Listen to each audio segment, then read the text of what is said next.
Yeah, we were excited about bringing Nick to ASU to play for us there, and unfortunately, it didn't work out. And I guess it's turned out okay on both ends. But shoot, I love Nick as a high school player, and his athleticism, not only as a football player but as a basketball player. I've followed his career closely ever since.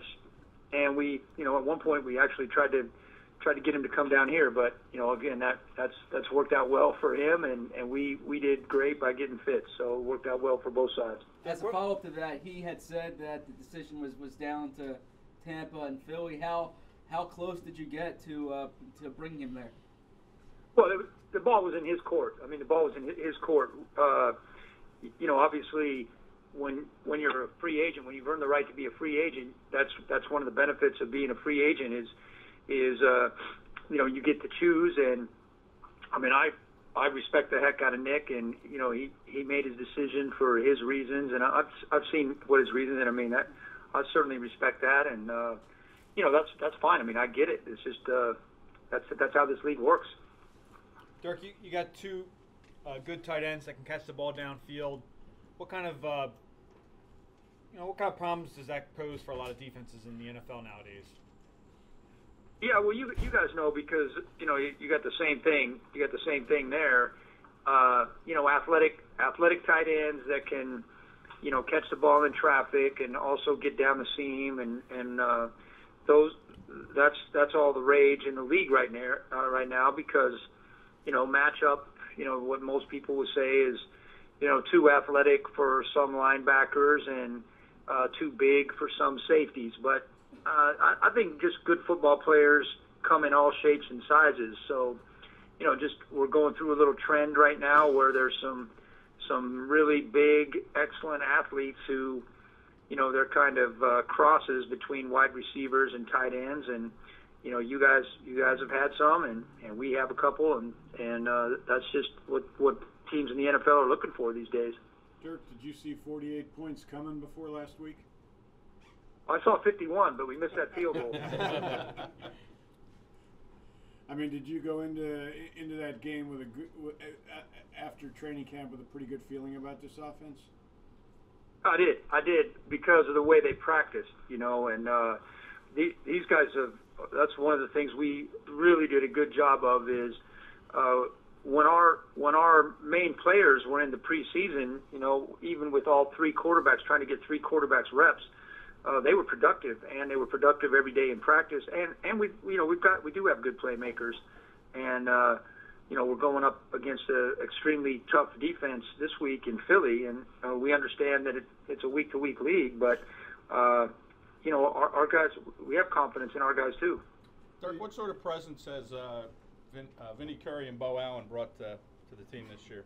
Yeah, you guys already, if you know those two, you already know the answer. I mean, those two could not be better team first guys.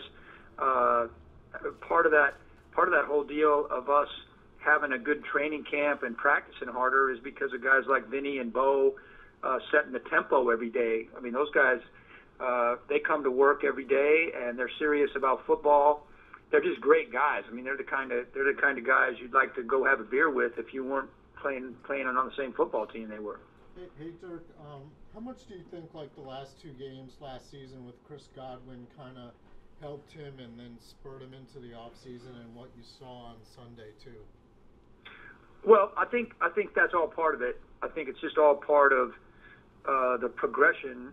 When Chris came out of Penn State, I mean, Chris had his last year at Penn State. He played pretty darn well there too. I think it kind of blew everybody away when he went to the combine and ran that fast of a time.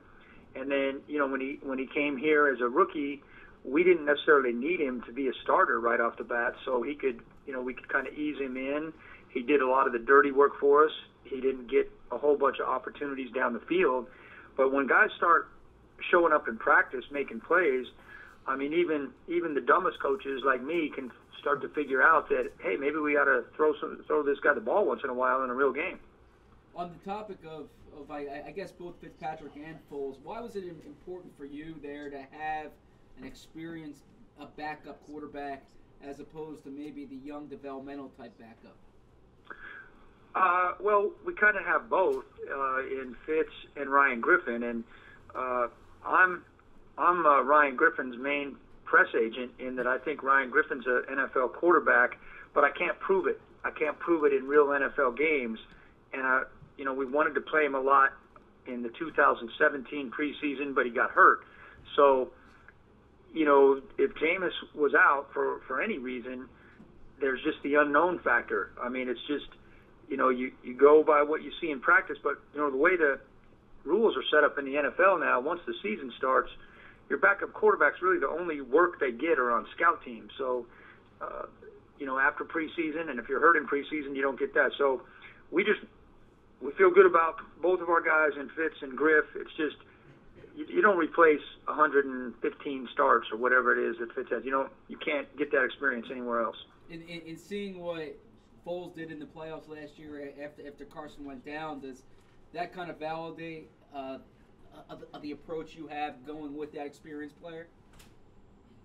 Well, partly. I mean, again, the fact that I've known Nick, and let's not forget, Nick that one year when Chip Kelly was coaching. I mean, Nick tore it up. I think Chip Kelly was coaching then. Yeah. I mean, Nick tore it up. He tore it up that year. So, I mean, you've seen it. There's guys that are career backups, but there's also guys that have started a lot of games and been successful.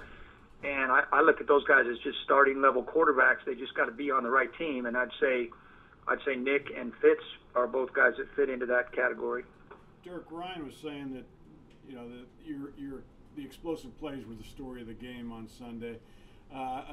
Quite a few of them came in third and manageable situations. I think you guys only had maybe 3 third downs that were more than 6 yards or more. How important is that going to be this week against the Eagles defense to stay in third and manageables?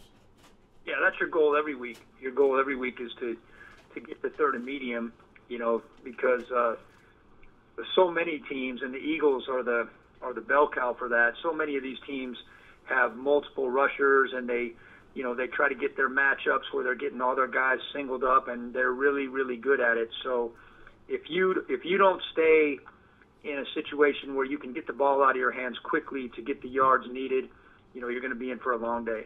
Jim Schwartz was saying that the offensive performance you guys had was eye-opening the other day. In watching the Eagles film, what was eye-opening about what they did on Thursday night?